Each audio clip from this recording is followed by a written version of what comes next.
Hello Internet, I'm HamsterBomb. And I'm Zach. And this is HITBOX, the gaming podcast that we made up ourselves with a really creative idea where we're going to talk about video games. And you're going to sit down and listen to it, darn it. How original. I feel like we made this joke at some point in the past. If not, we'll make it again because we need to keep making because it's so funny. If there's anything Family Guy taught me is that if you pull a joke out too long, it gets funny again. No. Anyway, we're going to be going through the years of video gaming history and talk about some of the greatest games that came out those years because they are all worth playing and at the very least talking about and knowing about. Exactly. Educate yourself, or at the very least, tell us about other huge games that came out this year that we didn't get to bring up because there's always a lot of them. We have to cut stuff every year that we sit down and talk about these. And this time we have a really, really long and hard list to get through, so I'm pretty scared myself, honestly. The one that we're starting with is the one that you're seeing right now. This is the introduction cutscene to Metal Gear Solid for the PlayStation. Yeah. So the year is 1998, and this game is a masterpiece. I can't argue against that. There's very few games I would ever use that big M word on, but there's probably, like, off the top of my head, less than 10. I would not go more than that. So, that's how stingy I am on that list of like favorite games, and then also like critically what it is. It's just one of the greatest things ever. We'll obviously get into try and talk about this because we're going to be playing this throughout the actual episode itself while we're listening to what we're having to say. But for the opening and throughout the actual game, I want to make sure that you guys know we are going to try and skip over a lot of the dialogue. Clearly, I'm talking over this right now, so that's just an unfortunate thing that's going to start happening as we go through the rest of these years talking about games. Now we have vocal tracks in almost everything. So we're really just going to have to accept that happens, even though in Metal Gear Solid, this was kind of like big and new and crazy, the vocal tracks. Right. Just being on a disc, something you could play at home. This was something that we're going to see in another game that came out this year that was really big, but it was on the PC. So this is more really blowing people out of the water. It's almost like they get to play an action movie. Yeah. And a particularly good one. Even if this was just a film, this is a really good movie. Even if you're just saying it's not even a game, I really like what the story does in this. The plot twists are great. We don't want to spoil it just in case you haven't played it, because that would be one of the greatest tragedies. It would spoiling someone's first Metal Gear Solid. Luckily, I did play the whole thing myself blind, so if you want to at least join me in watching it, because you can't play it yourself, because unfortunately the game's kind of hard to get your hands on anymore, you can do that. It's one of my older ones, though, so bear with me. Also, we did a Playing With Myself review on this game. So, with that said, I could probably say, personally, I see this as I said, a masterpiece, 10 out of 10 game. I adore every bit of this. The graphics I love, the music I love, the voice acting and delivery is great. I think that even the way that it looks, its stylized graphics are great. And the gameplay, though, has a bit of a learning curve. Once you get it, it's really good. Like, I did pretty horribly my first time through. I think I got codename Elephant. And then I went back again, and you'd be surprised how much better you are, because it's about knowing your terrain, knowing where people are, and learning how to deal with them better. That's what the game's all about. And just because I say that to preface it, I am still going to botch playing this because I haven't hands-on played this game in years. Okay? Yeah. And I'm going to try and talk at the same time, and you know how badly that goes for us. So, like we mentioned, we have a lot of games to get through this time, so just because we are blowing past Metal Gear Solid, don't hold that against us. This game is outstanding, and I would say this is probably the standout game for the console.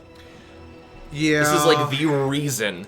I mean, it's basically the confluent, like the center of like everything that video games have been leading up to. Yes. Yeah, we had like cutscenes and a lot of voice acting in earlier disc-based systems, but nothing like this where almost everything is voice acted. I think it is everything. Yeah. And even all the side stuff where you can pull up a radio in your earphone and call anyone you want at any point, and they will all have multiple things to say at any moment in the game. And you have to like write down all the code numbers to remember to call people, which hopefully I don't get that far in the game because I am not going to be able to pull that off. Yeah. Because especially when I'm talking, I'm sorry, were you 16295 or Or were you No. or were you 420 points? I don't even 4-2? remember to joke about it. I don't remember, but still, it's a thing. It's a very cinematic game, and unfortunately nowadays I feel like the younger generation might look at this and say, "Oh, this looks terrible," but I love the look of this. I do too. You know, I wish we got indie games that looked like this. We're getting to that point. Yeah, we're starting to. Yeah, I mean, there's like a lot of indie projects I've seen where someone was trying to create a Silent Hill style game, and it looked. If you didn't tell me that that was an indie game and that it was a lost PS1 game, I'd have believed that it was a PS1 game. Yeah, I've seen another indie project, someone trying to make a Metroid for the N64. Yes. Oh my god, that looks so good. Yeah, it looks very authentic. Now, there's some quirks that it's very hard to emulate the look and feel of this era because we didn't, at this point, there's a lot of things, like we're going to get some other games on this list later that for the first time learned something innovative. I'm going to jump ahead and say Ocarina of Time Z targeting. That like explained to like, oh duh, that's how we do it. Yeah. And nobody did that up to that point. So using like N64 games or indie games where you're trying to copy those, but you're using like knowledge from the future of how to do stuff right. Right. And it's not quite authentic. It's almost like I need to play Resident Evil tank controls before I learn how I need to use the camera properly and do RE4 over the shoulder. You know? Exactly. Yeah. No, 'cause it's. You don't want to try to introduce some anachronisms to these old style of games because, like you said, that just kind of takes some of the. That's when we. Well, rather, that's when we go from it being an exact copy to almost an homage, which in some ways I prefer homage to something like that because at least at that point I have some of the quality of life from. Oh. I made a big mistake. Yeah, you did. Why'd you knock on the wall? I was testing the buttons, making sure that's what I thought it was, and it was what I thought it was. But those quality of life things are what I really love about new games that really try to recreate the old. And also, too, we're dealing with architecture from like the 90s and also trying to make it to where we're trying to replicate that with stuff that runs on like 12 gigs of RAM, 8 gigs of like VRAM and all that stuff. It's just, I don't know how you're supposed to really go about that, trying to recreate that faithfully, you know? I forgot how to grab. It was, I believe, standing directly still and then just start mashing square. Whoops. Oh well. Oh well, you get a ration. But anyway, anything though that for this video you wanted to say about Metal Gear Solid in general? You know, this is one of those games, unfortunately, that you have to just tell somebody, I can't tell you anything about it. Yeah. You have to play this knowing nothing. Yeah, because when you lent me your copy of the Metal Gear Solid collection on PS3... I had already used the download disc. Yeah, but fortunately this was before that scare when they were going to take PSN down, but... I asked, I was like, okay, what should I expect? And you're like, I can't say specifically, just be patient with it. And me being not patient with these kind of games, nope. Because this is the kind of, like, I'm just going to say it's a plot twisty kind of game. So Very much so. Oh, gosh. Oh, you're fine. No, well, no, he absolutely would have seen me there. So it is a stealth game. It's a big thing that is not really happening. Up to this point, yes. Right. There has been iterations of the Metal Gear series. We actually talked about it a couple times, but it's only now where everyone has access to this. Yes. Because the PlayStation is a very popular console. The PS2 is going to blow everybody out of the water. Well, we're not there yet, but the PS1, oh my gosh, and this is its big, like, cinematic, like, imagine, like, its big AAA game. This is its Elden Ring for this year. Yes, exactly. Yeah, no, because it, like... Oh my gosh. It just basically introduced the kind of game that we could expect for years to come from mainstream gaming. Like you said, it's very cinematic. It's got an extensive use of cutscenes, voice acting, camera motions, and all that.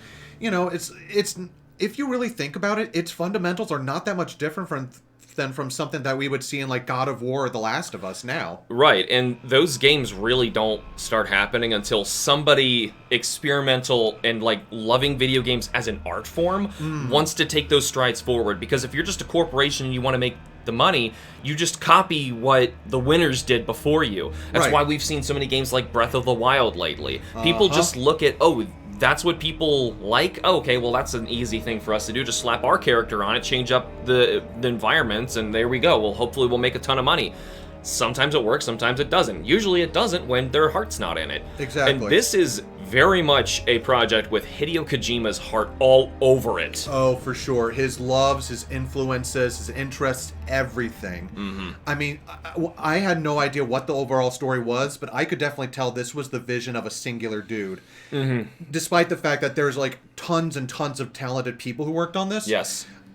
His vision and his like fears came through in this game, and I think that that's a masterwork if ever I saw one. And normally I would never say that for a game that is effectively a remake or a retelling of something else, because narratively and even kind of in the gameplay, this is just a 3D version of Metal Gear 2 Solid Snake for the MSX, which I think we talked about. But of course it was for the MSX, not a lot of people had access to that thing, and was it ever localized? There was MSX computers, but we never did get this until Metal Gear Solid 3 came out. Right, I didn't think we actually had a fair shot at even trying to play this. So this really was everyone's like blank slate, let's try and actually tell this story correctly. And honestly, this one's a lot better, too. Yeah. Because I've gone through the whole story of Metal Gear 2 Solid Snake, not Metal Gear Solid 2... Snake. No. Just Snake. Yeah, it's going to get confusing, but luckily, this is just outstanding here. All of your codec calls, you can basically do like this, and I love the painted artwork. Like the way that it looks. This is like so far ahead of anything that anybody else is doing. Yeah, I know. We said we were not going to spend too much time on Metal Gear Solid, but I'm sorry. This game is so good. Yeah, it's your favorite, and it's not my favorite of all time, but it's definitely one of my favorites. It's in my top 5. I can see that, Yeah, for sure. It might bounce around where it is. Maybe at some points I would have told you it was my number 1, but probably not anymore. There's too many great games out there. Like we're going to talk about this year, because we couldn't take anything off of this list because they all have their points. We have to talk about them all. Yeah. So while Metal Gear is happening and we're enjoying that, look at that Hindy go. Yes, you can tell that's an actual Russian helicopter. Yeah, spank that Hindy. So we're gonna be moved into arcade really quick. We have a few games that we want to. Yeah, arcade is still a thing. Yes, it is, and it's at least getting us somewhere. With making some games that need to be birthed there before they can be moved to home consoles. You're going to recognize a lot of these by name. Yep. So we're looking at Soul Calibur. Yes. This arcade, if anything, another one we're going to talk about after this. I'm just going to jump ahead and say we're also talking about Tekken 3. So we have a couple different fighters that are happening at the same time. So the big difference is Tekken 3, you're looking at consoles, and Soul Calibur, the arcades. And the reason that you needed that extra arcade power is because Soul Calibur was just like trying to, once again, kind of like Metal Gear, figure out new stuff you can do with an old formula. Right, because it's a weapons fighter, so everyone has to have their own weapons, and instead of looking and sounding like Soul Edge, the predecessor, this is actually using an awful lot of motion capture. And so it needed that arcade power, and it needed to wait a year for the Dreamcast to come out until we got that on home consoles. It's a really have you ever played any of the Soul Caliburs? I have, yeah. I've dabbled in them a little bit. Now, I want to make sure I'm remembering this correctly. Soul Calibur, this is the one where also it's I'm not sure if it introduced it, but I'm pretty sure it's also the one where you can pivot and rotate around 360. I don't remember if it's the one that introduced it, but it's well known for that. Right, yes. At least, yeah, well known. That's what I know it as. Yes. So, as like that, adding that into what a 2D fighter was, because it's still technically a 2D fighter. You're fighting on a 2D plane. You're always locked against them, but you're able to now dodge, rotate, or maybe push people off of an edge. Right, you can actually sidestep, or you could throw someone into a new axis or off the stage. The areas are so much more dynamic because they do that. There's a lot of physics, not only in the backgrounds, but on the characters, their hair, their clothes, everything. And it's such a really good game. I have it on Dreamcast, and that's how I first played it. And my God, I'm not a big fighter person, but this is one of my favorite fighters of all time. Really? Even compared to the second one. I just love the fact that it's a lot more simple than the second, and a bit of a smaller roster, even though the second one has Link in the GameCube version. Exactly, yeah. That's another thing Soul Calibur will later be known for, which is all of its fun crossovers. Yes, exactly. Lately, I think its newer one has Geralt and 2B. Yes. There's all sorts of crazy crossovers that are in those games, but more so the 3D aspect is the big thing that I think of. Yes. And I actually brought this up in my recent Playing With Myself episode, and since it recently went up in real time of us recording, I don't even know if you got a chance to even see it yet. Not yet, no. It's a huge one, so I don't blame him. But there's a point in it where I actually call out and mention that if you're going to do a 3D fighter, like with 3D models, not sprite-based, I feel like you have to do it this way. Because you need to justify that 3D, because 2D sprite art looks so good in fighting games, and I love it so much. But if you're doing 3D, I feel like you gotta justify it. Do it right. And do it because Soul Calibur did it first. I think. Maybe. Big asterisk. I don't know. Zach, research it later. I'm sorry. Aye, Captain. just smearing stupidity all over my face if I'm wrong. No, it's fine. But like you were saying, though, we could probably move on to Tekken then, if that's yeah. Tekken. And this specifically Tekken 3, and I have played just a little bit of this. Kim is the one who's played a lot more of these. I never had a PlayStation 1. I had, like I said, I had to fight to play some of these older PS1 games because Metal Gear Solid has not been moved off of this darn thing outside of like the one, like you said, that Legacy disc. Yep. And I think you could buy it like digitally on PS maybe 4? I thought it was just 3. No, I think it's only 3. Yeah, it's way too hard to get your hands on this. But anyway, because of that, I have missed out on playing a lot of these, and mostly I've just dabbled a little bit with Kim. Yeah. So you should tell me a little bit more about Tekken 3. All right, so... I'm so glad this cutscene's so long I can just talk through it. You don't have to think about it too hard just yet. Tekken 3. So the Tekken series is kind of synonymous with the PlayStation brand, even though it originated in the arcades.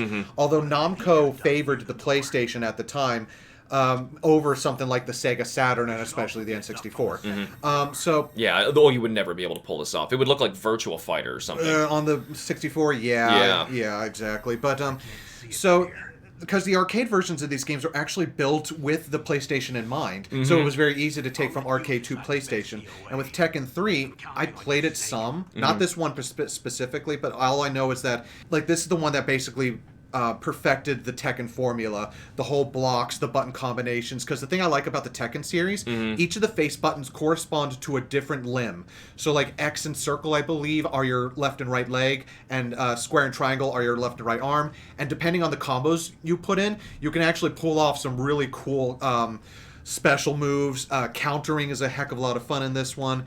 It's just such a really... it's a very solid fighting game. Tekken is still going strong today as a result, because I think we talked about it in our 96 video? I think so. Yeah, because we were like, what was the one where it's Dang like, it. I was hoping that was going to work. Yeah, get those chafe grenades and hopefully not die. Oh, I'm going to die.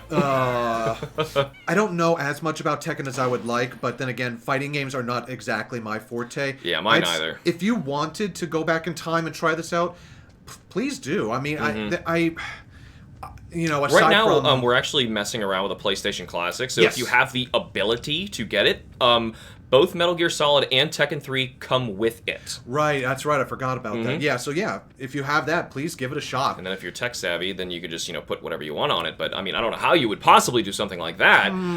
So it's a mystery. Yeah, we do have a lot of other ones that we want to blast through really quick. So one is another big series that we kind of... Oh, shoot. That's okay, just keep running. You just saw the footprints, he's fine. Yep. Another one where we saw this huge series that showed up kind of out of nowhere and kind of became like an internet, like, eventually, like a huge sensation of, like, what it became. It's a rhythm dancing game that you all know called DDR. Dance Dance Revolution. Oh, my lord. Speaking of and playing Konami games, yeah, Konami...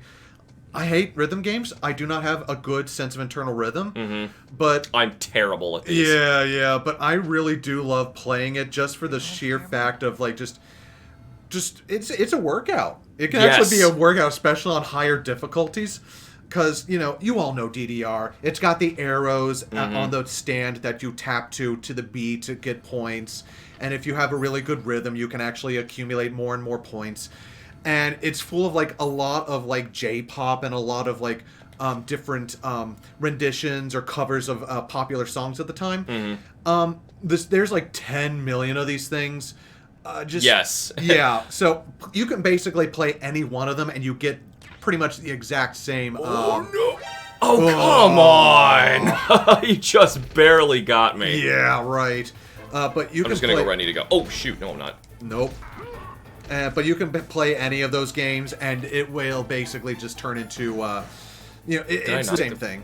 Oh, it's this side. Oh, my bad. Give them a shot. Even on the PS2 days. Wrong one! But what I especially loved was, like, the play mat that you could get with it and play it at home.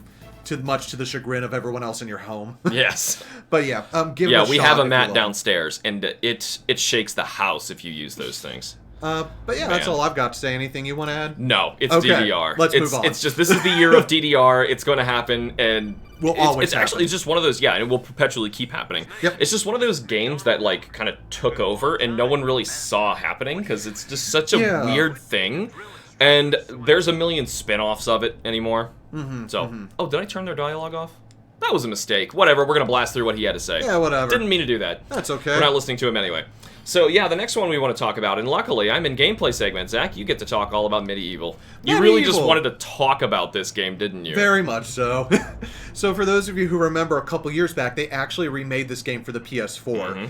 I don't have a PS4, so I did not have the ability to play it. So, Medieval is a third-person action-adventure game where you play as the resurrected skeleton of a man named Sir Daniel Fortescue, who was hailed as a hero, but in reality, he was a wimp. At the very first charge of the last battle against an evil wizard, he dies within seconds because he got shot in the eye with an arrow. And so you have been given a second chance, and you're roaming around the world of Galamir trying to stop all the evil that the wizard who you thought was killed years back has come back.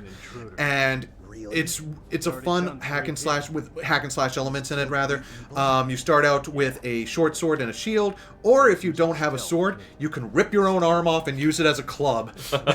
Reminded me of Decap Attack. Yeah, exactly, where you could throw your skull as a projectile. Yeah, I love that game. It's a silly game. But anyway, so it's a lot of fun. You go from level to level exploring. You're finding new weapons. You're finding different level-specific items in order to progress, to be able to get to the end to fight bosses and stuff.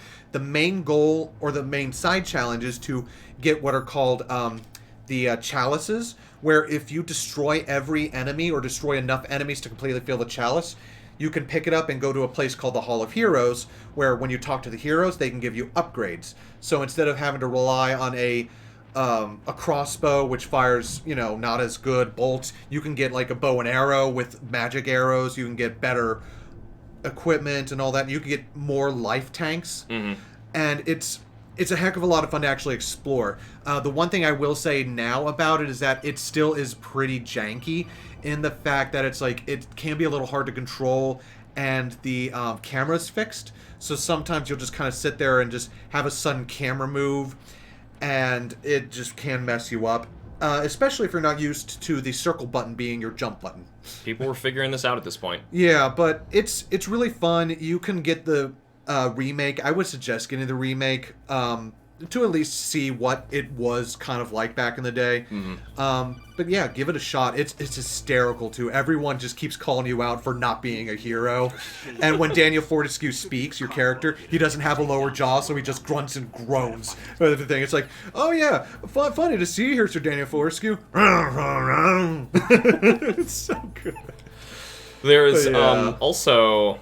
Actually, I'm just probably going to chuck this guy instead. Yeah, you might as There's well. also another silly skeleton game we want to blast through really quickly.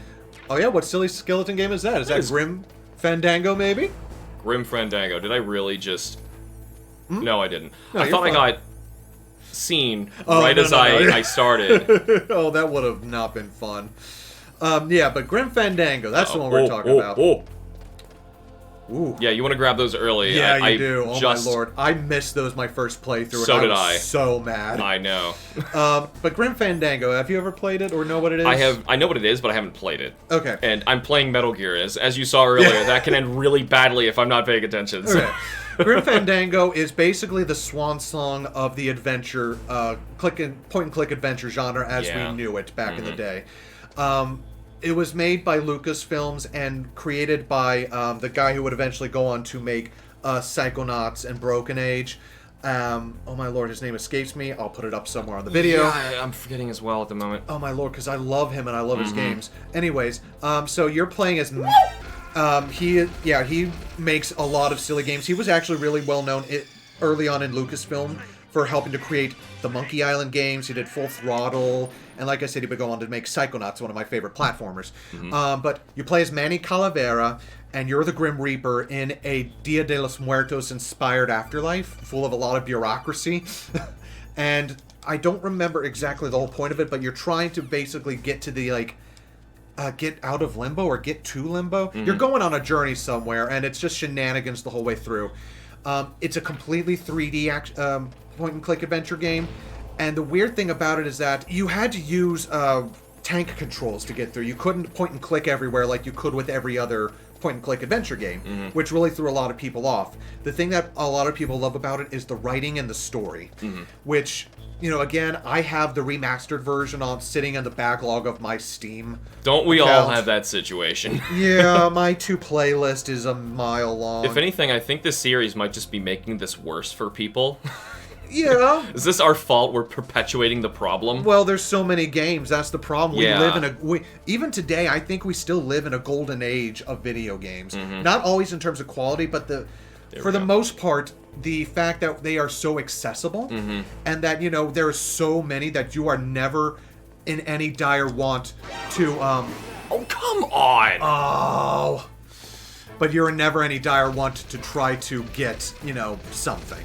But as you're sitting there dying, anything you wanted to add about it or no? No? Okay, then we might as well just move on. No, we gotta move. We have so much we have to do. Zach, you realize we're already halfway through this episode, and we haven't... This is supposed to be the fast segment. I know. Crash Bandicoot 3. Crash Bandicoot 3, it happens this year. Alright, let's move on. No, it's a good game. It's fine. It is an amazing game. This was actually one of the first video games I ever played.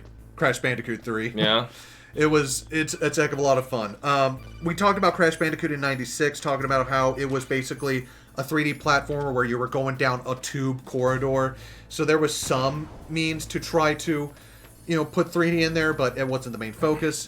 The third one just added a lot more. You had more vehicles, you had a lot more items to go after and collect, and it's the best feeling of the original trilogy, in my opinion, to play through. So, you know... it's part of the Insane Trilogy. Please play it. I love this game with all my heart. Okay, happy? Alright, fine. Okay. Fine. So now we're going to move on to the PC. Another game we're going to skip right over because Half-Life. we spent a lot of time talking about this already. Yep. We have a whole Hitbox episode just on talking about Half-Life because we're going back to it. Yep. And one of those, what do we call those? Definitely... Round 2. Round 2, yes. That was the least offensive idea we had. You know, I'm not saying that we weren't thinking of other things, but, you know, whatevers. I forgot how to do this. There it is. Square, yeah. Oh no. It's... Oh no. Oh no. Oh no. It's fine! He was coming right up on me. Basement 1. Yep. Oh, there. He came right a running. But yeah, it's a phenomenal first-person shooter. Please play it or watch the round 2 to get an idea of what it's like, along with its remake, Black Mesa. Yeah, and also watch the review I made of both games combined. Bada bing. Now we can move on. Bada bing, bada boom. Which I also reviewed this next game as well. Look at this. You did. Banjo-Kazooie for the N64. Banjo! This honestly was a very tempting game for us to play today. I was thinking about doing it, but I knew that I was going to be too into it. And also, I love Banjo a lot. Yeah, but this is a bigger deal for this year. And, you know, like, well, let's talk about Banjo. For when I reviewed it, like I said, so you're going to go back and watch that episode, and I do really, really love the game. Unfortunately, it is stuck on the N64. Or the... Well, you can play a ported version of the thing. I mean, like, this series, like, it's kind of gone. Yeah. And even when we got a sequel to this, Banjo-Tooie, it wasn't really... I don't think it was as good as the original. I don't think so either. That's what I was going with here. Yeah. Like, it's fine. Yeah, like Banjo-Kazooie was that perfect consolidation of 3D platformers at the time, taking what Mario 64 did, and I think at that time was the best version of Mario 64. Yes, absolutely. Banjo-Kazooie is a better 3D platformer than Mario 64. Yes. And that is saying something. It plays very well. It's also very silly. Yep, it's very self-aware, and it makes jokes about itself all the time. Yes. And I feel like it was at that perfect amount in Banjo-Kazooie, and Tooie, it goes a little too far. Right, because that was around the time when video games just had to be bigger for being bigger's sake, and that's what people praised games for, which still baffles me to look back on it. Because Banjo-Tooie... those levels are way too huge to be able to get everything. Right, and people today are still like, well, you're not getting your money's worth if you pay for a game full price and it's only 20 hours long. Oh, come off. Yeah, like, shut up. That. Yeah, right. Like, come on. Can you see Meryl down there? You can. I'm trying to do it. Yep, you can see Meryl early. Is that a woman? Is that a woman? Not him. Snake. Snake, I love how much of an idiot this guy is. It's like, Snake, you just answered your own freaking question. So I'd say if you have the rare replay for Xbox One or the Series X, you have the ability to play Banjo-Kazooie at least. Yeah, unfortunately, they never made a classic edition of the N64 to play. Not yet, but if you have the money to get the what is it? The really expensive version of NSO, where you can play with the N64 games, like the brand new GoldenEye on multiplayer online. That sounds awesome. Except that costs a stupid amount of money, and it's not justifiable. $60 for one person, or $80 for a family. That's ridiculous. Now, if you sold a console to me for $60, and I could hook it up to the internet and play these games with people online, absolutely. I bet they would probably make more money doing that. They probably would. They probably would, but they don't want to go through the effort of doing it because it's easier this way. And they know people out there, I know some of you are out there, you're going to pay anyway. And it's because of you that they do this to us. Stop it.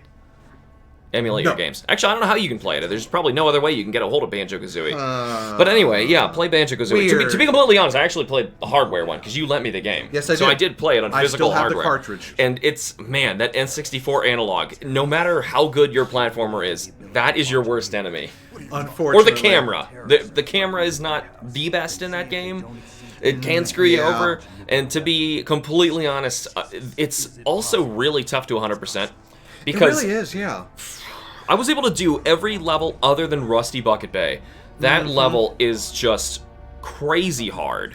Yeah, because in the original version of the game, not the 360 update or the Xbox One version. They updated it?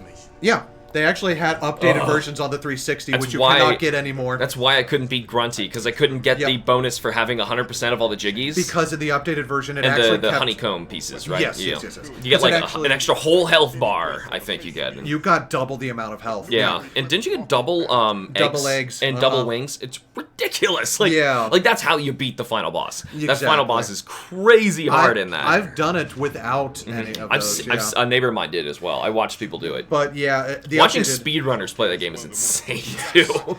What I was going to say real quick, the updated one actually kept track of all the notes you found, whereas in the original, it did not. Yes. Now, it's not the notes that I had so much the problem. It was more of, well, I mean, that, of course, is going to be a huge issue in Rusty Bucket Bay. But getting all of the jiggies, because there's like at least 2, I think, inside of the ship.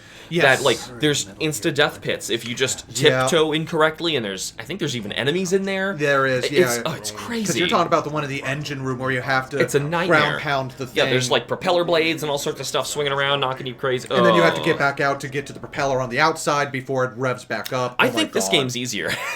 I think Metal Gear Solid.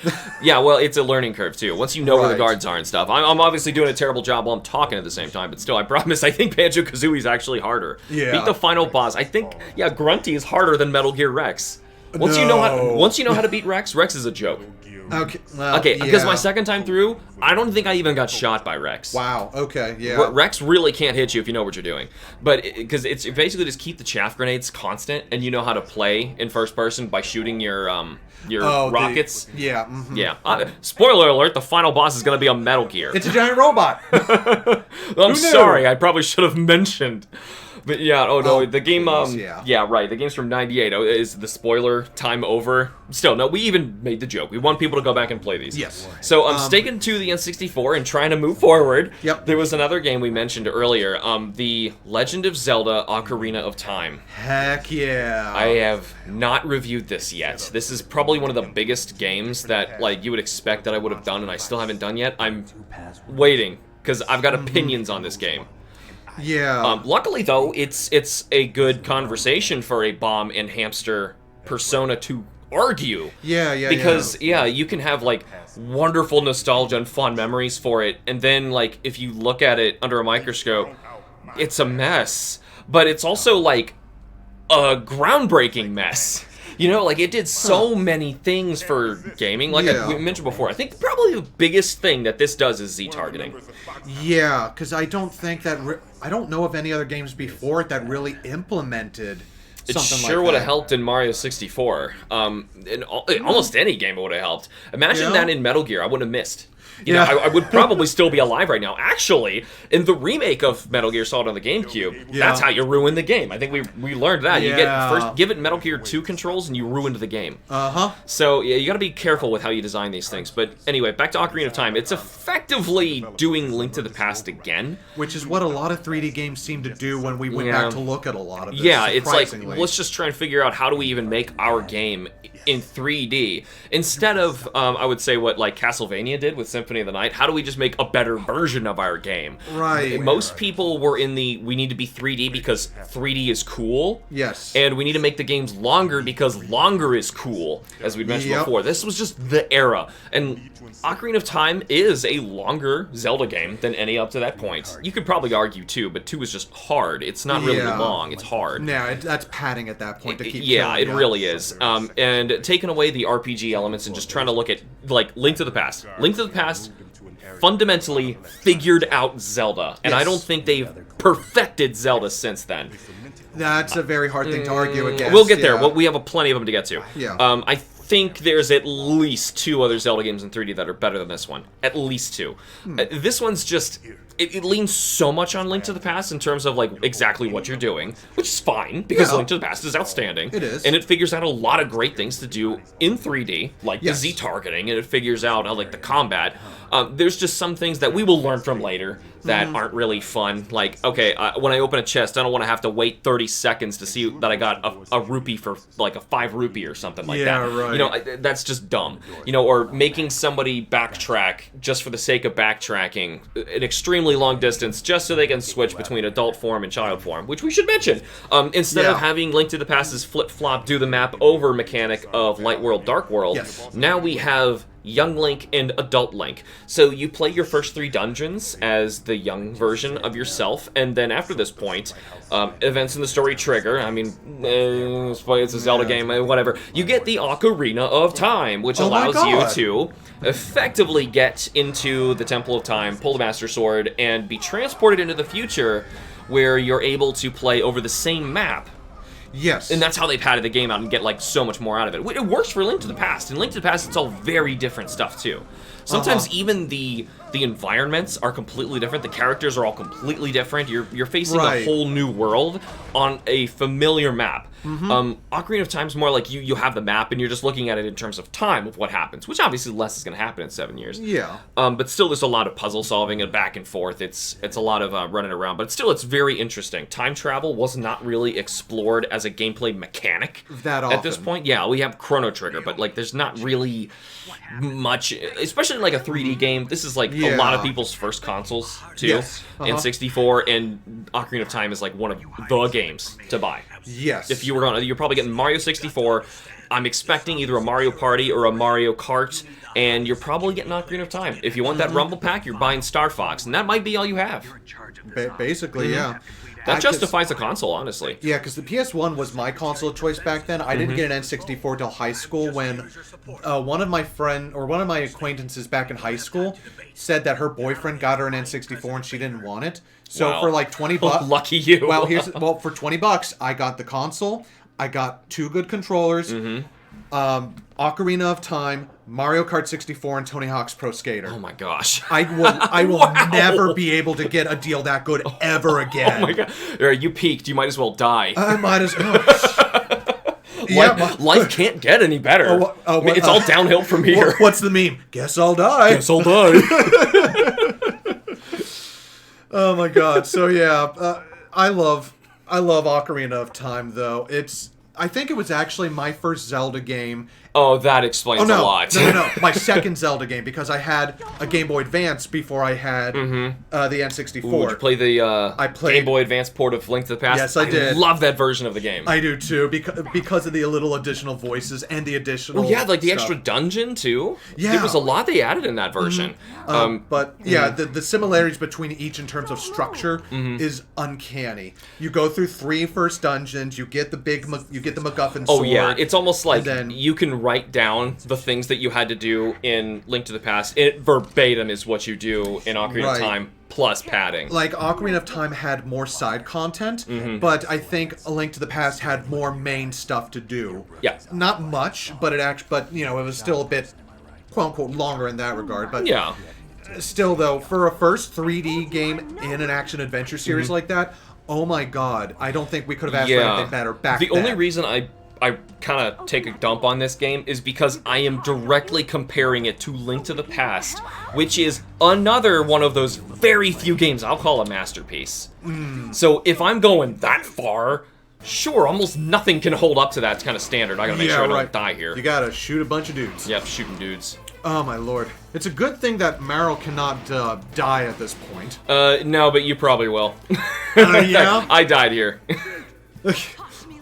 Oh my god, I love this segment. I don't care that it's not very mechanically interesting. It's just a lot of fun. Yeah, I love it. It's also breaking gender stereotypes this long ago. Yeah. This doesn't really happen. I mean, now, of course, in a moment, Snake's gonna stare at her butt, but... Yeah. I mean, baby steps, guys. Yeah. Yeah, it's like, but because we do have a very, a pretty competent, you know, female character in this.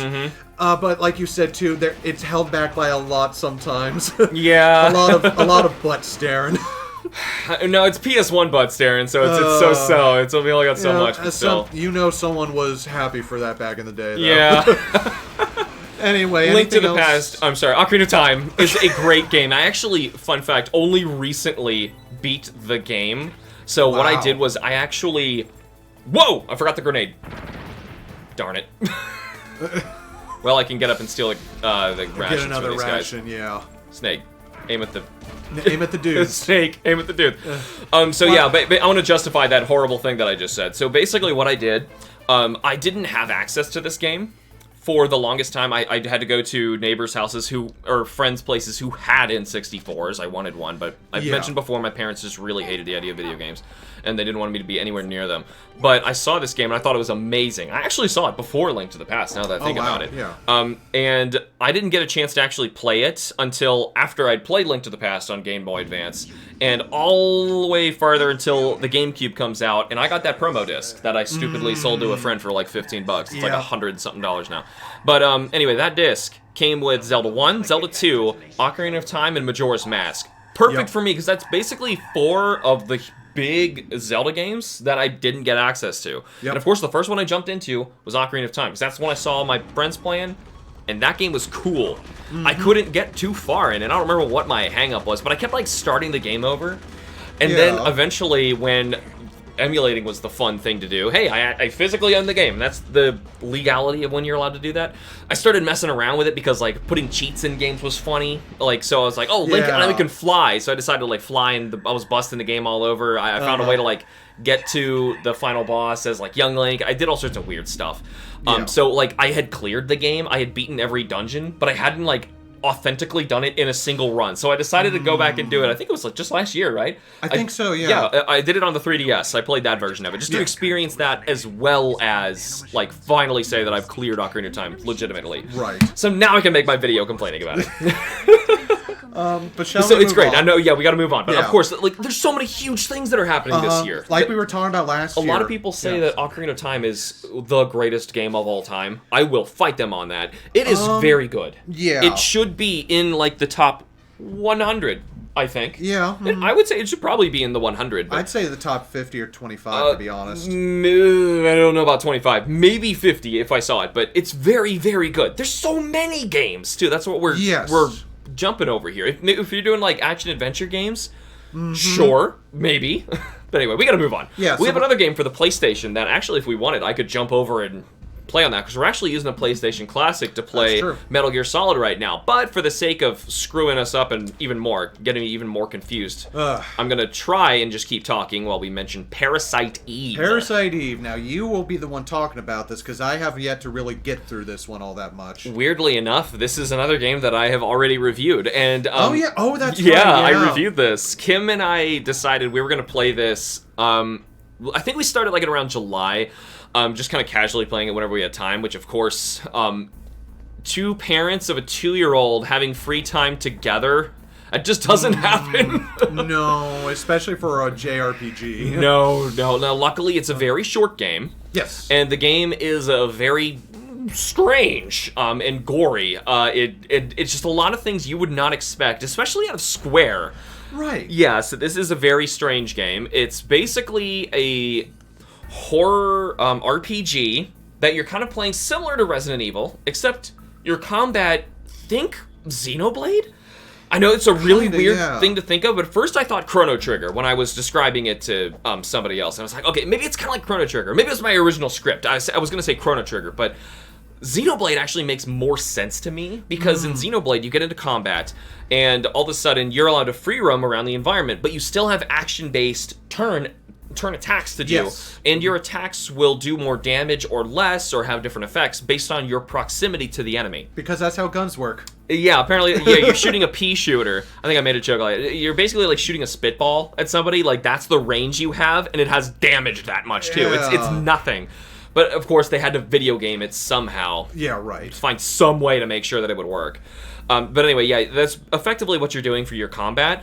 Story, you're playing as Aya Brea, a rookie cop who basically lives through a ridiculous mitochondrial apocalypse, upbringing of this parasite monster that can turn the mitochondria inside of any living thing against them and either turn it into whatever it wants, just all sorts of human gore sludge monsters, or just basically like make you burst into flames and kill you. And for some reason it's not killing Aya, so her whole journey is figuring out, how is this not killing me, how am I tied to this thing, and how do I stop this and somehow save the city. And it's a wild game. Right, you want to talk about wild game aside from what we're playing right here. Yeah, play Parasite Eve. That's just freaking nuts. It is absolutely insane. And it ended up being our Christmas review because the game thematically starts on Christmas Eve. That's right. It's a lovely Christmas game. Technicalities. Yeah, sorry, I figured out something. I forgot I had the level 1 card. Like I said, it's been a long time. Yeah. I think one of these rooms was a trap too. Yeah, some of them actually have invisible lasers. Hey, well, lucky us. Wait, it's not on this side. It's on this side. Yeah, so you still have to have the card equipped before you go in. That's another strange thing about the game. But yeah, anyway, we were talking about Parasite Eve. If you want to see more about it, honestly, just take a look at my review. Luckily, we can just say that and we can move on because we have way too many games to talk about today. Well, what are we talking about next? The next one is another lovely PlayStation game. We're going to be talking about Spyro the Dragon. Spyro the Dragon! Oh, this is one of my happy place games. I love this game so much. Oh, hey, you're fine in this. Hey, good. Nice. I actually wasn't going to get killed. Oh, that's right. The way you could tell is because there's like a weird dotted line around. That's right. You can faintly see infrared lines in this game, but it's not what. Don't do it. Or if you're smoking cigarettes. That's the way that you're supposed to get past an upcoming area if you didn't find the thermal goggles. Yep, and it's to the very left. No, it's this. Oh, it is that? Yeah, it's this. Oh, okay. I would have been fooled. Yeah, I have played this enough that I remember that. All right. I'll take your word on it. All right, Spyro the Dragon. Spyro the Dragon. Oh my god, this is a really good 3D Another platformer. great remade game, too. And this actually is easily accessible, too. Toys for Bob did both, actually. Crash Bandicoot is what I'm referring to, is for the other one. Yeah. So, it was the, oh my gosh, what was this one called? It was the Insane Trilogy for Crash, and then the Reignited Trilogy. But anyway, Spyro the Dragon is the breakout title from Naughty Dog. Not Naughty Dog, from Insomniac. Yes. We had Disruptor, which was a first-person shooter on the PlayStation before this, but they wanted to make a 3D platformer and actually have something that they could potentially have called their own, except in order to get the funding, they had to make a deal with Universal to be able to get it. But that's neither here nor there. Very quick thing. I'm sorry I had to interject from Zach earlier. But I had forgotten Mailing's number and remembered while we were talking really quickly between this, you can actually push down on the codec screen and pull up everybody's numbers. So you don't have to remember and write them down. I think I wrote them down and manually did it when I played the first time, and I didn't realize I could do this. So that's why I can't, I seem to get this straight in my head. But anyway, I was gonna say, I just wanted to say before we ran into a boss room as we're casually talking about a completely other game. And you don't even have Nastasha's number. Oh, you're right. I don't. But she's not that important. No, in the grand scheme of things. You can completely skip her. So what's interesting about Spyro? Probably the most important thing that Spyro is going to do to like influence gaming as a whole is basically establishing LOD. Yeah, it really uses it to its advantage. Yeah. LOD standing for level of detail. Like the farther away you are, the less detail it's going to have. Right. But they were actually able to use it with the art style they made in order to be able to actually still make things discernible. So that way you could figure, oh, that's the castle in the distance that I need to get to. And as you get closer, it tricks you into thinking that it's a lot more detailed than it was from, right. you know, because the far problem away. they ran into is they obviously wanted to make large environments. It's a 3D collect-a-thon platformer. We didn't say that. Yes. And you're trying to turn your dragon friends who were turned into statues back into their normal selves again and save them. Yep. So basically, the same as basically any running around platformer. You're grabbing your simple collect-a-con stuff per level. But they wanted to make their levels larger than what their system was letting them do, and there was no real way around it other than trying to reinvent the software, which was a genius way to do it, which, like you were saying, everything has multiple levels of how their graphics can be visualized to you based on how far you are away from it. We mentioned this briefly when we were doing the Mario 64 episode. Yeah. Mario himself can switch to a lower poly model, but it doesn't happen often. It's almost like Spyro really figured it out, made the huge environment where it's going to change how you can see things in the distance, and you will need to. There are some areas where you can't do it unless you can see that, like, freaking treetops. You have to run around certain areas and make some crazy leaps of faith in order to get some of those final gems or dragons so that you can 100% it and beat Nasty Nork and all that. I'm trying to remember the terminology. It's been a while since I beat that game. No, it's fine. And the thing that I love about it, too, is that it does not use a whole lot of fog.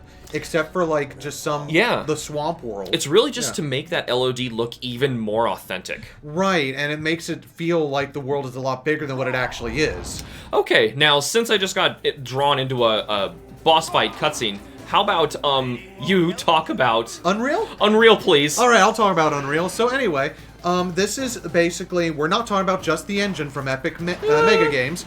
We are actually talking about the game, which was named after the engine it was made off of. Being stupid. So, it's a first-person shooter, unsurprisingly, where you play as a prisoner on a spaceship that basically gets drawn into the gravitational pull of an alien planet. You crash land, and the whole point of the game is that you're trying to find a way off the planet. Yes. While by using whatever weapons are all around, and by using some of the Nepali residents who have been subjugated by another evil alien race. I accidentally tripped on Baker. He gone. I was trying to get the bullets that were dropped right there. Whatever. No, That's why we saved. Yeah, no, that is exactly why we saved. This fight's not easy. It looks easy, but it's not easy. Yeah. Let's be smart again. But anyway, so the thing that I like about it is that it was a technical marvel for the time. You had to have some pretty good specs back in the day in order to be able to even run it. It's very famous for, like, that flyby through a castle with, like, really shiny floors. Which, shiny reflections in video games back then just did not happen. Dude, it's still something we struggle with today. Yeah. You know how hard it is to get ray tracing? Even now? Yeah, well, even with... It's basically the reason that people made a PS4 Pro and said that it was important. Yeah. And they even sold it by saying, hey, look at Spider-Man with ray tracing. That's how big reflections are today? So it was just not a thing on people's minds at all. Right, so exactly. Yeah, this engine really is making it happen. And the thing that I like about it is that it released sometime before Half-Life did, and so it was trying to pull off storytelling in a similar way to what Half-Life was going to do. It did not take the, it did not do a lot of cutscenes at all that would actually take away control from you. It actually had it to where you could go through and seamlessly, quote unquote, because there was actually distinct, you know, blue screens that loaded the next level, and you couldn't backtrack like you could in Half-Life, but it actually told a single story throughout the whole journey, where you're fighting against the Scourge and trying to get off the island. And the weapons in there are legendary. We're just shooting and shooting each other. Who's got more rations? Yeah. I do. Who's got more ammo? He does. Who's got more ammo? Oh my god, I love this game. Me too. But anyway, like the flak cannon, it is basically the shotgun to end all shotguns in video games. And I'm saying that as a fan of the super shotgun from Doom 2. And it would basically go on to... It's most well known for its engine and for the fact that it was actually launching like the careers more of like Cliff Bleszinski, who would give us Gears of War and a huge future of video games made with the Unreal engines as the years have gone by. Right. So that's why I wanted to include it. Basically, it's a fun first-person shooter. It's really got that 90s edge where each weapon, real quick, has like a secondary function.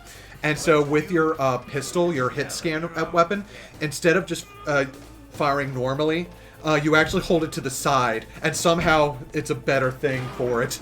It's a better fight. It does more damage when you hold it to the side. Don't ask me how it does that, but it does.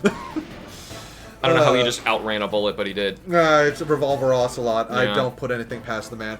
But that's all I have, and since you're busy with this, I'm going to help move us on into another PC game. Please help me with Baldur's Gate. Yeah, Baldur's Gate. Oh my god, this is one of the best gosh diddly dang games ever made. So it is basically BioWare's first RPG. Not their first game, but their first RPG, and they knocked it out of the freaking park with this. It uses the second edition Advanced Dungeons & Dragons rules from the 1980s, early 90s, where you play as the a character you basically make yourself, and it could be from any ancestry or class, and you are basically an apprentice to a mage in the city of Candlekeep in the world of the Forgotten Realms.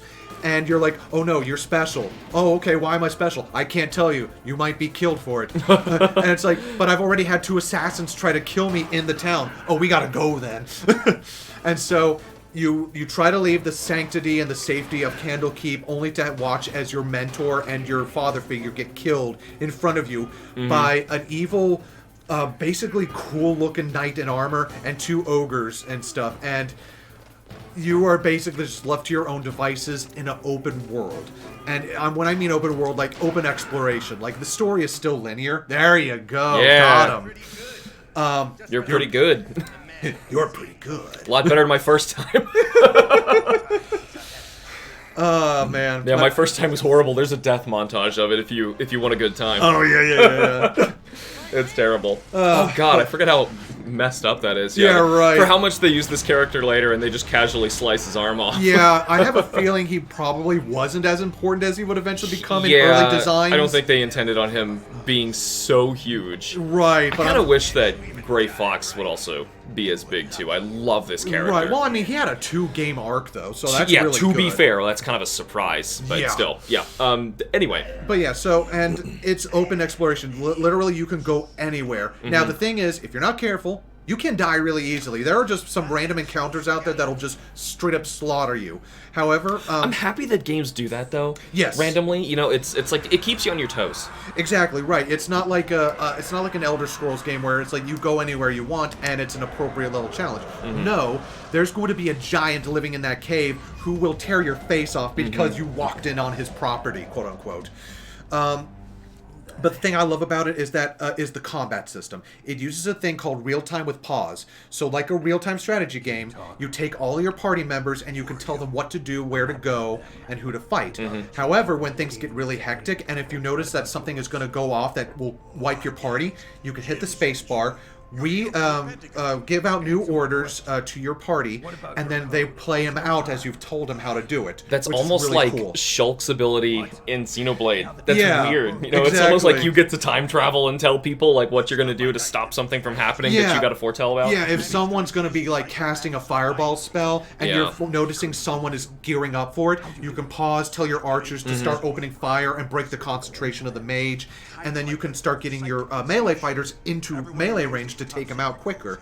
It's a really fun game, and one that's greatly expanded upon in the sequel that came out a few years later, where BioWare really puts itself out there as the preeminent RPG maker with, character love interests and all that stuff. It's a really good game. You can get it easily on Steam with the expanded edition.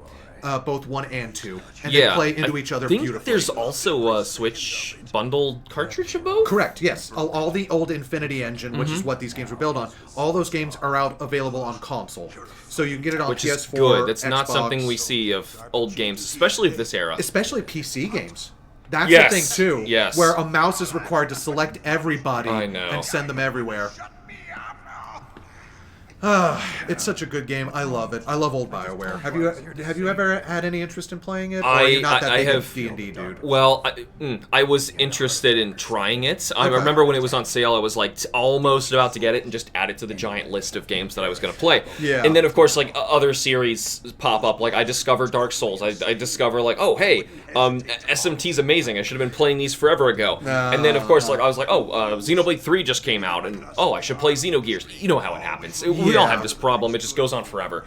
Speaking of going on forever, this episode's huge. So I'm sorry about that. Let's jump to the next PlayStation game we want to talk about. We're going to go to Resident Evil 2. Resident Evil 2! We talked about the first one briefly, and it's still a very good, albeit funny game. Yeah. This time I feel like they were really figuring out how to make the gameplay like really work. If you're gonna stick to the fixed camera, tank control, running around, gathering stuff, how do you make like the game intertwine with the story really interesting? Right. It's not that the first one's not. It's just kind of basic.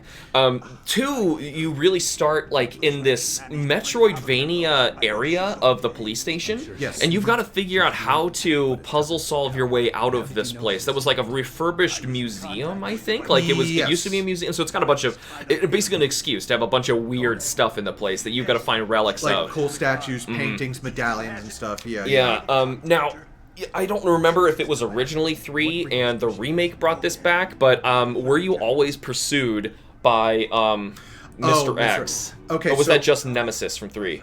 Originally, people just knew that mechanic from Resident Evil 3. Okay, but when you played the B-sides to both Leon and Claire's stories, right, that's which when is another Mr. thing we didn't even mention. Oh, yeah. You choose which character, and they're effectively the same thing, but they do intertwine. It's more of like you're choosing which one gets stuck in the police station, and it changes a little bit of the game. Right, yeah, so when you selected the B-side, Mr. X came in. Now, I remember back in the day, a lot of kids didn't actually go to the B-sides, they just played the A-sides, so you never had to worry about Mr. X all that much. Speaking of B-sides, interject really quick.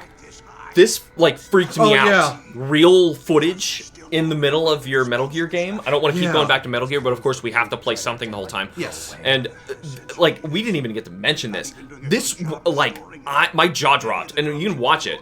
What happened, because I played that game blind on here. This is so cool for this era. It comes out of left field. I know! But anyway, yeah, I just needed to point this out. Like, this is awesome that this happened. It's very heavy-handed, like, oh yeah, nuclear waste bad, and it's like really trying to drive that point home, but especially for the audience and at the time, I can forgive that heavy-handedness. Yeah, but it's also like making sure that you don't just completely separate yourself and think that this is a magical video game world. The game's also trying to say something. Right. And it's trying to like make sure that you still not only like think about the ramifications of the nuclear stuff and everything else they're talking about for the real world, but also in the video game, when you shoot someone, that's a person. You're attacking real people. This is real. It makes it gives you that extra connection just to go both ways, both for the story and for the gameplay. It's a slightly twisted take on the real world. Yeah. With just like enough weirdness in it to make it interesting, but it's not so out of like the realm of possibility or imagination. It tries to justify in itself and explain how things work, even though we have a telepath and weird stuff like that. Though they try to explain how that stuff works. And a guy who talks to ravens. Yes, the guy who talks to ravens and then gets eaten alive by ravens. Spoiler. Yeah, sorry. that doesn't really matter. No, it doesn't. But anyway, trust me, that's not the thing that'll blow your mind. But the thing that I find interesting about Resident Evil 2, going back to that, it was actually killed mid-development and remade. Yeah. Because I think 1.5 was released online not too long ago, and you could see where they were coming from. Yeah, it's weird how it's so different. And I'm glad that they killed it and redid it, because the 1.5, I looked at it, I watched people play it, because I couldn't figure out how to get it to run on my machine. Yeah. And it's just like, oh, I can see where they're trying to do, or what they're trying to do, but this does not look that great. No. So yeah, I'm very, very pleased with Resident Evil 2 that we got. And if you're interested in playing the game, I normally don't say this, but I'm going to say that this remake that came out for the PS4 did make the original obsolete. Normally, I don't Yeah. ever say, like, I mean, really, when I say, I think I've mentioned this before about remakes. If you're making a remake, your goal is make the original one obsolete. You can reference it, honor it, of course, you should. Yeah. But people want to play it in a new day and age and bring it up to speed of what it could be. And what people really wanted was basically take the concept of what RE2 is, but give us the controls and the fear of RE4. Yeah. It is also less 4. 4 also has a lot of that kooky silliness to it that 1 also has. Yeah. 2 is a lot more of a horror game. It's a lot more serious, yeah, and the voice acting, while it's still not the best, actually is an improvement on the original. Anything would be an improvement on the original one. Go! No! But no, I'd say even the original, because one last thing, how you play through all the scenarios determines certain events in game. So like if you play both of Leon's scenarios and then play Claire's both scenarios, different things will play out differently. So like you can actually get like you can get items early, or you could run into creatures early that you're not normally supposed to, just because you played it in a different way. I'm pretty sure you could screw over the other one too. You like can, upon the escapes. Yes. Because there's inevitably going to be an escape. It's a Resident Evil game. Oh yeah, you have to. Things have to blow there's up. there's gonna be some sort of zombies. There's gonna be a cover up from Umbrella, and you're gonna find a secret lab somewhere. And there's gonna be a giant zombie, and you gotta kill it, and then things blow up. Yeah, we gotta shoot it and run in circles a lot. Yep. But that's all that I can say for it. If you want to play the original, go ahead and try it. But Yes, please give it a try. I would say also, no, that is not included on the PS Classic. I don't think you have the original one. I don't think they gave you 2 or 3. No, Capcom was like, no, we're giving you 1, and you're gonna like it. Unless you find some way that you could possibly put it on there. I mean, I don't know. There's USB ports on the front of that thing for a reason. Just saying. Anyway, so let's talk about another game. We're actually gonna go to the Dreamcast. Yeah. This is actually pretty big. We're talking about Sonic Adventure. Oh my gosh, talk about huge. Like this didn't come out in the States until '99, but in Japan, this was like one of the first things that dropped, and this is what helped give Sega an advantage before Sony came in and demolished them. Yeah, unfortunately, that was really close. And for what the gameplay variety is for this time, I know the game well, this one, but I am much more familiar with hands-on playing Sonic Adventure 2 Battle. Yes, okay. I loved that game, and all of its silly jank and its kookiness. It is still a fun time. The music is so great, but still, Sonic Adventure, I know less about. I just know more of like the fact that, of course, basically all we mentioned so far, and of course, and it's coming before the other one. But so, tell us more about Sonic Adventure. It is the first proper 3D Sonic game. Yeah. Let that. Well, of course, yeah. And let that sink in. I shouldn't have mentioned that, but yeah, they're figuring out. This is the same time Mario's figuring out what to do. Snake is figuring out what to do. Everyone needs to figure out how on earth are we going to make this hurdle to 3D. And figure this out. And how am I going to figure out how to call Meryl when I don't have the CD case? Oh, we found it! There's that box. The box was just underneath the... yeah, we had to find that box. It's just off camera. Yeah, you know what I mean. Oh, yes. No response. Oh, what? We have to leave. Right. I forgot we're jammed in here. My bad. I'm being stupid. But that is a really big deal because the Sega Saturn did not have a 3D Sonic game. I mean, it had some 3D bits. 3D elements. It's not a 3D game. Like Sonic Jam, where you had an overworld to play all the Genesis games, and it was a 3D game. But we didn't have a proper 3D Sonic. Right. It got killed because of shenanigans between Sega of America and Sega of Japan just trying to screw each other over, which is like, oh, okay, thanks. And what we got out of it was something really interesting. What we got was like a Sonic game where Sonic was not the main character. He actually starred alongside 5 other characters, each with different modes of play. You play as Sonic, Knuckles, Tails, Amy, and 2 new characters, E102 Gamma and Big the Cat, voiced by Duke freaking Nukem. I will never let that knowledge go away. But anyway, and each one plays somewhat differently. Sonic is a classic, go fast, memorize the levels, and get through as quick as possible. Tails is a race where you're going through those same levels that you hopefully went through with Sonic, and use all the shortcuts you know to try to get through. Amy, you're running from a robot that Dr. Robotnik sent after you. Big the Cat, you're fishing. That's it. Yeah, that's it. E102 Gamma is a run-and-gun game for some reason. And then, let's see, who am I missing? Knuckles is actually a searching thing. It's more of like a... almost like a collectathon. I don't know how to describe it. Yeah, because shenanigans ensue and the Master Emerald from Sonic 3 is shattered, and so as the keeper of the emerald, you have to go and find the shards. And you have like a little meter at the bottom showing you 3 pieces of the emerald, and as you're getting closer, it's like playing hot potato. It blinks faster and goes from green to yellow to red until you can find it. I never really was a fan of those sections, personally. Me neither. They just slowed the game way down, and that's my biggest critique of the game, is that the Sonic bits are a lot of fun. I love playing those parts. It did so much at the same time. It's almost like I don't want to say that I'm holding the game back at all, because certain segments are just meh. Right, and that unfortunately... But all those certain segments are extra. And it's like complaining that, for your dinner when you go out to a restaurant, they brought you bread. You're like, oh man, I don't like this particular type of bread. This is not rye bread. I wanted pumpernickel. You're like, I don't like how they crushed my ice for my drink. No, I like my ice cubed, not crushed. Yeah, it really feels like that. And that's fair. Yeah, but trying to figure this out for Sonic was a big deal. A big deal, yeah. It's also a big deal to make sure that you have a fair time to get a hold of ourselves and make sure that this episode isn't even longer than it needs to be. If this turns into another 2-parter, so be it. I hope it doesn't. We're sorry if that happened. I know. I apologize. Yeah, but we have one more game on our list. We promise. Just one more. And this is all you, buddy, because I have not gotten through this game. All right, so get ready, Snake, as I try to play and talk at the same time about one of the greatest games ever made. And which game is that, sir? Xenogears. Xenogears! The cardboard box is mine. Yeah! Which, actually, I could do that if I wanted to. So... yeah, screw it. Xenogears. Okay. So, this was an original proposition to be Final Fantasy VII. This game was internally developed by Square and was eventually given its own right to go ahead, not as Final Fantasy, because the game's story was considered too dark and a little too distant for what Final Fantasy could do. And if you play it, that's quite clear. Absolutely. You think Final Fantasy VII is dark? Like, I mean, they literally shot a guy's arm off, like, right in front of you. There's a lot of dark stuff in Final Fantasy VII that is nothing compared to Xenogears. No, from what you told me. Yeah, Xenogears is very far out, and it's doing all sorts of crazy stuff that I have never seen games do in terms of its story, for one.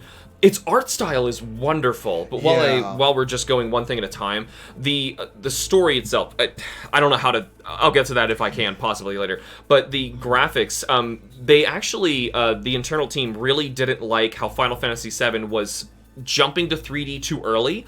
They thought that games of this era were going to be... this is actually great in hindsight. They're saying that this is not going to be remembered well. The technology's not quite there yet. Do something with amazing pixel graphics. So they made the environments 3D, and the characters all had like different sprites for different actions from any angle. So you're effectively playing with 2D sprites in a 3D environment. You have free control of your camera. You can go anywhere. And then the combat of the game is so interesting and weird. You actually have action points which you can use to do certain attack combos. Ironically, your main character, Faye, does not pick up a weapon for the entirety of the game. Nope. And he wants to fisticuffs the whole time. This man is a martial artist, but also he's kind of a pacifist, which is ironic for the protagonist of a JRPG. And that's supposed to be very meta, that they don't want to annihilate everyone in the world, because at this point it's kind of becoming a staple that that's just what you do in a JRPG. And the story is very aware of what JRPGs are, and it is very much not that. So the story itself, this is another one of those games, kind of like Metal Gear. If I tell you anything, I might be lying. I might be stretching the truth just to get you interested in the beginning of it. All I really can say is at least the beginning of the game. The setup before the initial plot twist. How about that? Is that fair? Because this will at least get you into the game. So you basically start playing as a man named Fei Fong Wong, who really just wakes up in the middle of a village. He doesn't know how he got there. And he at least has his martial arts training. He knows how to fist fight, and he's interested in painting. That's really all he knows, and he wants nothing to do with fighting. He sounds like a cool dude. And you really just spend a lot of time getting to know the people in the village. There's a wedding that's coming up in a couple days between his friends, and you talk to a bunch of people, and eventually you go meet up with the doctor, and time passes, and eventually, out of nowhere, a war between giant fighting mechs. Imagine Gundams fighting each other over the village, crash land nearby. Faye, trying to make sure that he can stall and protect the people from the village, hops inside of this now downed, they call them gears, if you imagine Gundam. So he jumps in the gear. Xeno gears. Yeah, Xeno gears. And he hops in the thing to try and defend the people of the town. And you get to try and now switch into different types of combat, where you're fighting inside of gears, which consume fuel instead of physical points. Right, okay. And you have to refill on fuel if you want the thing to actually, like, perform quickly, so very well. So if you're fighting a boss, or a boss is coming, you'll have to conserve your fuel. It's really interesting how it works, I promise. So anyway, you get into this fight with the gear, and you realize once he gets out, by fighting and doing that, you've destroyed the entire village and killed almost everyone in it. That is such a cool twist on that trope. Yes. Of destroying the opening village. You really are the bad guy on accident, and you don't want to be. And you make so many enemies in the beginning of this, and you basically are just ousted from the few survivors of the village that there are, and forced to go your own way, and that begins his journey, where he is joined by Saitan, the doctor. Oh, there's so many interesting things I just can't tell you. I just promise it is incredible. And if you're not putting it together, this is eventually the team that is going to leave Square and form Monolith Soft. Yep. They will be picked up by just Namco, and who will later be Bandai Namco, and make the Xenosaga trilogy for the PlayStation 2, and then from there be picked up by Nintendo, who will directly tell them, we see what happens when you cannot finish your games to their fullest, which is another big issue with the game. Yeah. The game Xenogears is unfortunately just not quite finished. Once you get to disc 2, you'll know what I mean. You, instead of getting to play whole dungeons, they kind of have to just tell you, like, this is what was going to happen, but my boss basically says I have to have this released today. Yeah. Which to the game's detriment. Unfortunately, the game is, if that were finished, I would probably say this is another masterpiece. Oh, I That's would agree, how good the game is, but it's just not done, and I can't justify saying that. Like Metal Gear Solid 5. Yes, it really is just like Metal Gear 5, but Nintendo fortunately jumped into this group, said, no more of that, you make this new game that you want to do, and you finish it. And that's why Xenoblade 1 is so big and so great. Xenoblade 2 happened, and then Xenoblade 3 is so good. Before I don't want to crap on them some more, but the story is like so crazy. It really is, without spoiling too much. If you like the story of Xenoblade 3, you will be amazed at how similar these stories are. Okay. And Xenoblade 3 is actually making a lot of references to Xenogears. Yeah, because I know some of the themes of the Xenogears. Like, I know it deals a lot with, like, nihilism, a lot of stuff with Nietzsche, Buddhism, and... More so in Saga, you'll get that. Saga, but okay. yeah, there's a lot of, like, Christian creation in trying to figure out, like, what happens to create this world. I'll tell you one thing you learn early on that is like another one of those strange mysteries. You are journeying in some caverns deep under the earth, and you meet this weird guy who is collecting skulls. And you talk to him, and if you inquire enough about it, he'll say, you know, it's weird, I'm actually collecting these to see how far back our history goes, but for some reason, I think how far back was it, like 10,000? He's like, I can't find any evidence that there was any form of our life at all before 10,000 years. These skulls just stop. And it's just something that the game just tells you and does not mention anything about. It's just supposed to be bothering you until way later in the game, and you finally figure out, like, what that meant, and all sorts of strange things like that. That's what the game is like. It's a lot of stuff like that. Okay. It's a strange mystery that is playing on the fact that it knows that you know what a JRPG is, and it's completely different. So I think that's why, aside from the fact that it is a surprisingly dark story, that it's something that you're not going to be getting in a Final Fantasy. But still, I highly recommend it if you can get your hands on it, which unfortunately is the thing you just probably can't do. Was that included on the Classic? No, I don't know how I played it. Well, shoot, I don't know how you played it either. Yeah, I know, I beat it though. You must have borrowed it at one point, right? I must have, yeah, I don't even have a PS5. Let's move on. Let's move on. Let's move on. So at the end of these things, we always like to talk about what our favorite games are for each year. Yes. And also what we feel is the most influential, with hindsight, being 2020. Right. and seeing how things go in the future. So, Alex, do you want me to go first, or do you want to talk about your most You can go favorite? first. I do want to mention one thing really quick. Yes. I was thinking as we go forward, and we need a good cutoff point, so I'm probably going to say 2000 as our last year for doing this. We shouldn't be doing both. We need to settle on one. Okay. Because after a certain point in gaming history, the influential thing, it's going to start dying off. I mean, Yeah. how can you imagine us doing an influential game of 2018? You know, think about it. So it's just going to be weird. that's So true. I say if we're going to stop anywhere, let's try and stop at 2000. Maybe maybe 2010. years. We'll see how it goes. We'll Yeah. decide. We'll play it by ears if Yeah, it starts getting a little strange. But anyway, we will carry on doing it for now. But for now, yeah, Zach, what is at least your favorite game to play of the year? My favorite game to play of the year, and it's completely nostalgia bias, Crash Bandicoot 3. Mm-hmm. As I said before, it was one of the first video games I ever played. It was that. It was Castlevania Symphony of the Night, Skull Monkeys. Because like I said, one of my friends had a PSX. Whoa, there's a guy up here! Oh yeah, he spawns in after you defeat Ocelot. Oh, that sucks. I forgot there was a guy up here. Well, surprise. Well, he's got to go. Yeah, it is such a fun 3D platformer. I think it still holds up today, especially if you play the Insane trilogy. If you like go in with like not really like zero expectations, just go in expecting a good time from a 90s designed game. I think you can easily enjoy it today as much as I did back in the early to late 90s, or the very late 90s. What about you? We're about to see someone investigate the box. Oh, what? It's always a fun thing, because you never know if it is kind of random, whether they think it's suspicious or not. It's just a box. This is the guy I just killed. I guess someone immediately came to replace him. So, my favorite game of the year, I'm actually... This is so hard for me, because as I just mentioned, Xenogears, unfortunately, happened to come out the same year and on the same console as Metal Gear Solid. Yeah. Now, what really makes this painful is knowing that game isn't quite finished. Oh, I know. So, if it were actually finished completely, imagine this would be... I feel like I would be leaning Xenogears and say Xenogears is the better game. Yeah. Because it is also a masterpiece. I'm comparing to what I see as 10 out of 10 greatest games ever. Right. If I have to go there, lucky for us, we have 2 Game of the Year things I get to hand out. So that's why I was like, we should probably stop doing this once it becomes irrelevant. Well, because as we said, we are we can't decide on anything. We've got to include more than one idea. Right.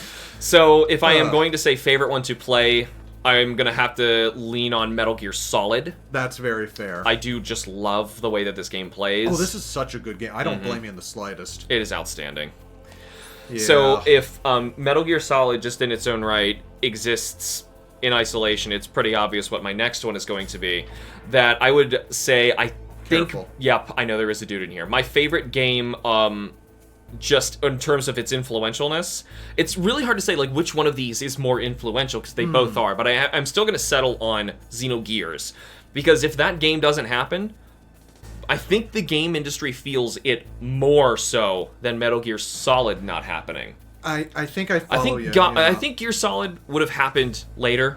Eventually, we still would have gotten a game like this, even if it wasn't by Kojima. And it was just eventually we would have gotten the stealth genre showing up. Right. Well, I think I follow you where it's like eventually we probably would have gotten a cinematic game like this at some point. There you go. Got him there. That's what I was trying to do earlier. Because that kind of, to me, feels more like an inevitability. Whereas something like Xenogears... Right, and then in the fact that makes Monolith. Yes. Monolith makes some of the biggest and best games anymore. It's not just Xenoblade. They really are like Nintendo's backbone anymore. Yeah. They helped primarily develop Breath of the Wild. They worked on Splatoon. They worked on so many of their huge IPs. Right. That it's almost like this is a part of a huge industry-changing team and publisher. So I feel like had that split with Square not happened, Right. all of a sudden, like, this game industry completely changes. For the worse. Yeah, no, I agree. Because, I mean, with Xenogears, what I really appreciate, too, is, like I said, all the themes that it can tackle, along with, like, something that us in the West can easily understand a little bit more, especially with, like, the Christian iconography and, like, turning religion and all that stuff and exploring that a little bit. Yeah. which is, I think it's really interesting that they were able to do that. Because not a lot of games, even today, really explore religious it's been stuff. taken out largely of Xenoblade, but it is very much apparent in Xenosaga. Yeah. And in Gears, it's almost like it's just something that they know that the player is thinking about, but the characters shouldn't be bothered by this because they don't exist in our world. Exactly. They follow their own rules. And because of that, you have a completely different take on what, the world exists for them, like how they experience things. Right. So it's a very, very well thought out game that's so ahead of its time. I just have to say it's my influential of the year. That's fine. So that we can stop talking about Xenogears. I'm sorry, this episode is enormous. Zach, what is your influential game of the year? I would say Ocarina of Time is my most influential, specifically for the Z targeting mechanic. Because we can't understate how big that is. No, because in 3D games before that, you just had to basically just kind of pray and hope and press the button that whatever you're trying to do actually occurs. Right, yeah, I know. Just imagine, or just remember trying to do combat in Mario 64. Yeah. Some of the bosses, now they're designed for you to not have that ability, so they're very simple. Especially when you watch a speedrunner just, walk all over them. But when you're, casually just playing and trying to line up a jump... Imagine, just remember, actually, in Hitbox, I think I was having a lot of trouble just doing the basic grab and throw King Bob-omb fight. Yeah, and you were doing that as well with the boxes you could throw for coins as well. It was really hard just to, for Mario, just to specifically just go up to one and just pick it up. Yeah, so not only the Z targeting too, but also just, the epic nature of the story, the time traveling aspect. It's an easy one to love. Yeah, exactly. Oh, very easy in comparison to other entries in the series. A lot of games like Breath of the Wild are going to start copycatting Ocarina of Time, and that's fine. Oh, that's absolutely fine. More than fine. Yeah, that is absolutely fine. So this episode was enormous. I'm sorry, Zach, but I knew it was going to happen. We tried to rapid fire those earlier ones, but it's not like any of those games were small, and it's also we're skipping stuff. Oh, we're skipping a lot. Yeah, it's not like this was it. So if you were only buying a measly, 16 games this year? Oh my god, you were eating good. Yes. Man, there was so much. You could honestly just stick with 3 games from this list, and you had a good time. Oh, yes. I'm pretty sure you're supposed to call somebody to open this door. Meryl. Right, my bad. Yeah, we never did call her. I forgot I never called Meryl. I was being dumb there. Anyway, so now this can finally play out. But anyway, at least we can talk about 1998 and say that year is over.